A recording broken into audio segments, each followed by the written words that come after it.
Tonight on Crime Stories. This toddler was killed by a 12-year-old babysitter imitating wrestling moves he saw on TV. With everything that's inside me, I hate him. He calmly told police he picked the baby up and hurled him to the floor.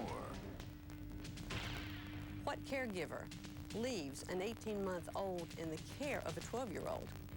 Kids are not little adults, they're children. That's why kids do stupid things, because they're kids. As professional wrestling gets a chokehold on top TV ratings, children across America are mimicking their heroes. We realized we could get hurt, but we still do it because we like it and it's fun. On Crime Stories, Wrestling with Death.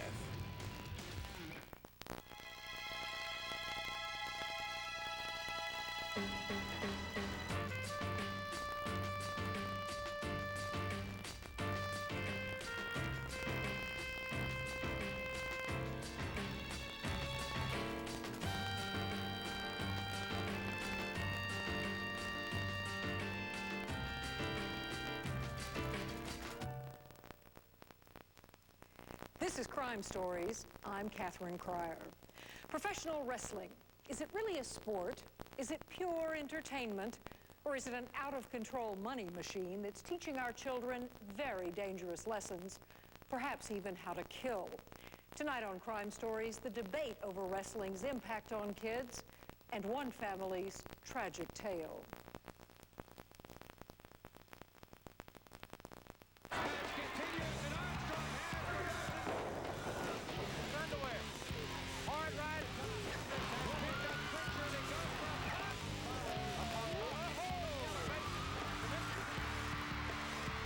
Professional wrestling is one of the biggest growth industries in America, earning an estimated $500 million a year. And it's one of the hottest trends in television, on cable and regional stations, where even smaller wrestling federations are getting huge audiences. And let's face it, it's the highest rated show on cable TV out of any other show any day of the week. I love doing this. This is my favorite thing to do. You know, I played hockey, I played soccer, and this is probably the funnest thing I ever done in my life. What the wrestling public, young and old, seems to want, even crave, is more violence. The bloodier the better, and the higher the ratings. This wrestling is completely out of control. The children are doing it in school, they're doing it at home on their parents, their other siblings. Testosterone soap opera. It's that edge-of-the-seat action drama. In the same way make-believe love affairs on daytime television please a largely female audience, the one-ring circus of pro wrestling provides a certain turn-on for its viewers. I mean, it's an action-adventure soap opera. Storylines, you hook you in. We have a lot of colorful characters each week with storylines that make you just want to watch to see what's going to happen. And we're going to come into your living room. We're going to keep you guessing what's next. Wow, I didn't see that coming. And we keep them tuned in week after week.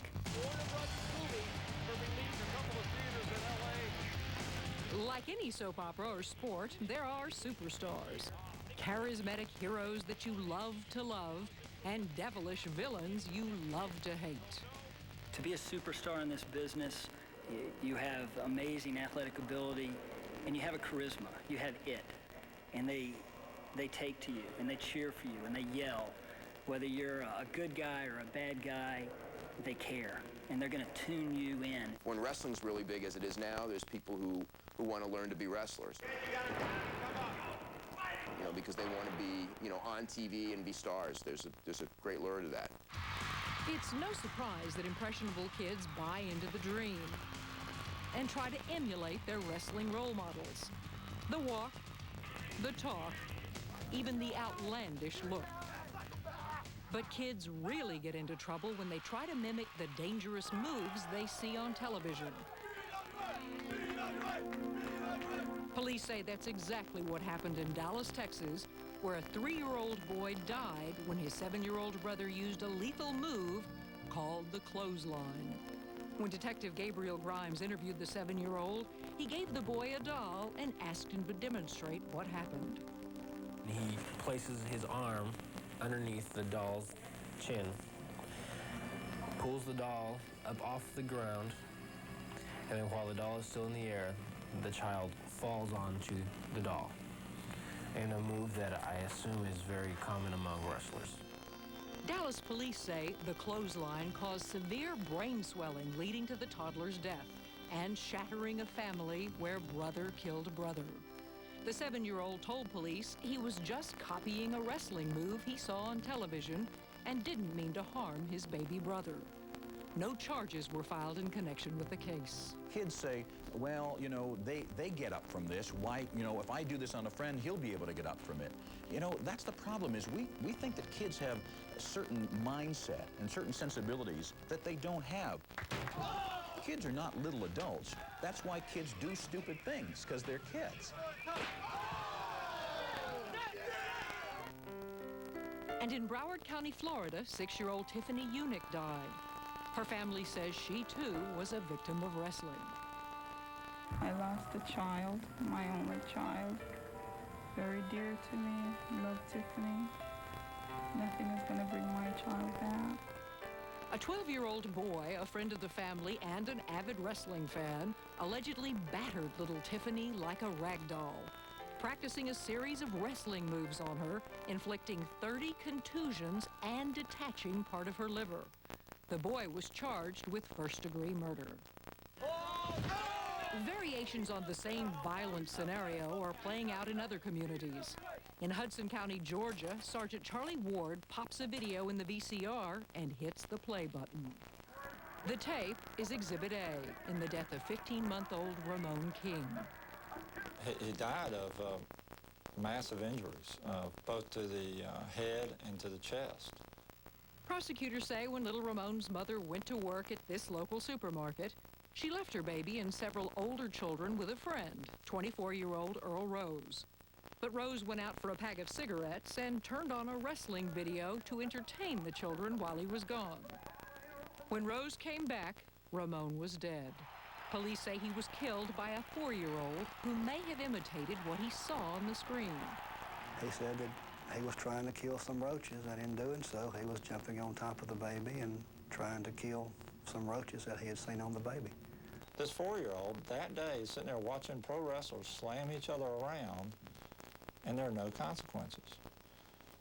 And I have no doubt that when that young child went back in that room, that child did not entertain the thought that he was doing anything permanent to that baby. That baby's just going to get up and be fine. The baby, nicknamed Momo, is remembered by a makeshift memorial and a mother's grief. Prosecutor Kelly Burke says the 4-year-old assailant is too young to be charged with any crime. But Earl Rose, the erstwhile babysitter, was charged with a felony. My contention is, yes, the crime was committed because Earl Rose left those children in that situation. That Earl Rose is then the one who committed the crime, not the 4-year-old. But is professional wrestling to blame? Does it encourage violent behavior? And if it does, what can be done to prevent more tragedies? No one's going to stop a money-making gravy train. Nobody involved in that process is going to stop it unless it's an outside force. Don't depend on a wrestling promoter to fix the problem. Don't look to a wrestling promoter to say, hey, you got to pull back.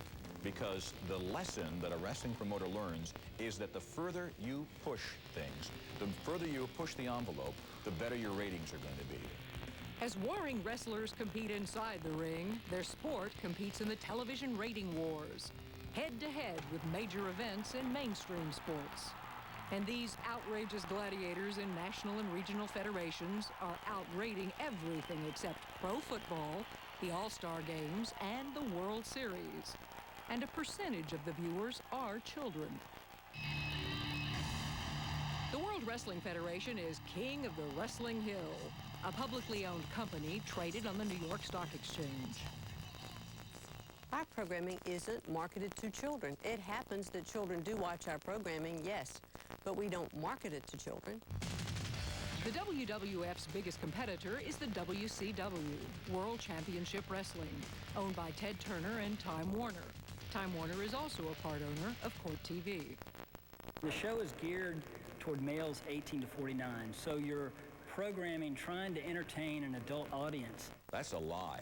And I'll look any wrestling promoter in the eye and say to him, you're a lion. You're a damn liar if you're saying that you're marketing to adults. Most adults are savvy enough not to try professional wrestling moves at home. But fearless kids often copy the tough guys they see on television. The real tragedy of these copycat moves, I think, is that I hope that if parents had supervised their kids better, that wouldn't have happened. That in almost every case involving a child in tragedy, you see at its core a lack of parental supervision. Hollywood! Hollywood! Who's to say it's from wrestling? I mean, I just think a lot of it's could be a lot of media hype due to the fact that wrestling is hot as it is. I mean, anybody can hit somebody and fall down, and somebody, you know, injury or death or whatever may occur. I mean, it's a crazy world we live in. You know, accidents happen. You know, that's why they call it an accident. Don't give her no slack! Don't give her no slack! She ain't up! Run over her! But critics say there's nothing accidental about the level of violence in wrestling. You know, you can compare it to like a drug addict, you know, a wrestling fan to like a drug addict in that they build up a tolerance to a certain thing and it becomes normal, and you got to give them more and more and more and more and more. It's a very vicious cycle. But the greater the violence, the greater the danger. Well, these are the most high-risk maneuvers that we have ever seen in the history of professional wrestling. And not only are they high risk, but they are seen time and time and time again. Most of us adults recognize that pro wrestling is acting, and usually bad acting. But there are a lot of adults even that think it's actually the real thing. There gets to be another world there of what's real and what isn't real. When we come back, do the high priests of pro wrestling encourage their young disciples to imitate the violence they see in prime time? And later in the hour, the senseless death of William Sweet, killed by his 12